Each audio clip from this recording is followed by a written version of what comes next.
लखीमपुर में जो हुआ है, ये पूरे देश और दुनिया में कहीं नहीं हुआ होगा कि जहां किसान शांतिपूर्ण ढंग से अपना आंदोलन और प्रदर्शन कर रहे थे, वहां पर सत्ताधारी गृह मंत्री, जो राज्य गृह मंत्री, उनके बेटे, जिन पे आरोप है, गाड़ी लेकर के कई साथियों के साथ किसानों को कुचल देते हैं। ये घटना निंदनीय है। इस घटना के लिए किसानों से माफी मांगनी चाहिए। किसान इस देश का अन्नदाता है। किसान हमें कपड़े देता है, किसान हमें भोजन देता है और हमारे देश की अर्थव्यवस्था को वो कहीं न कहीं बचाता है और अर्थव्यवस्था को मजबूत करता है। उस किसान के प्रति सहानुभूति नहीं, उस किसान का सम्मान नहीं और तरह तरह से उसको अपमानित किया गया है। अंग्रेजों की सरकार ने भी किसानों के साथ ये जुल्म नहीं किए होंगे जो जुल्म भारतीय जनता पार्टी की सरकार में हुए हैं। कोई कल्पना कर सकता है कि गाड़ी से कुचल दिए जाए किसान? और अगर राजनीतिक दल उनके परिवारों से मिलने जाना चाहे तो सरकार उन्हें रोकती है।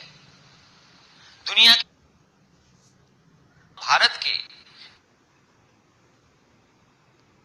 लोकतंत्र है, जिंदा लोकतंत्र है। क्या जिंदा लोकतंत्र की यही परिभाषा है?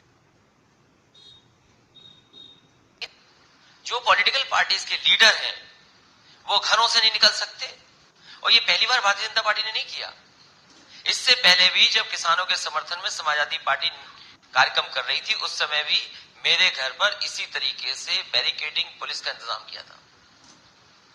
मजबूरी में बैरिकेडिंग को पार करना पड़ा, गिरफ्तार हुए, गिरफ्तारी दी गई और आज भी वही हुआ।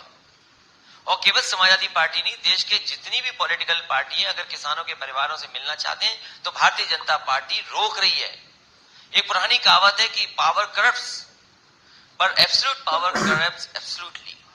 ये दिल्ली और उत्तर प्रदेश की सरकार के बाद गृह राज्य मंत्री के परिवार के, उनके भारतीय जनता पार्टी के कार्यकर्ताओं ने जो अन्याय और पीड़न और जिस तरीके से हत्या की है, इसके लिए भारतीय जनता पार्टी को किसानों से माफी मांगनी चाहिए। और तीनों काले कानून जो किसान जिसका विरोध कर रहे हैं, 1 साल हो गया लगभग, उसका विरोध करते करते उन किसानों के काले कानून वापस लेने चाहिए।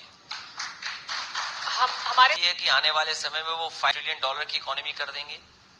उत्तर प्रदेश के मुख्यमंत्री जी कहते हैं कि $1 लाख की इकोनॉमी कर देंगे।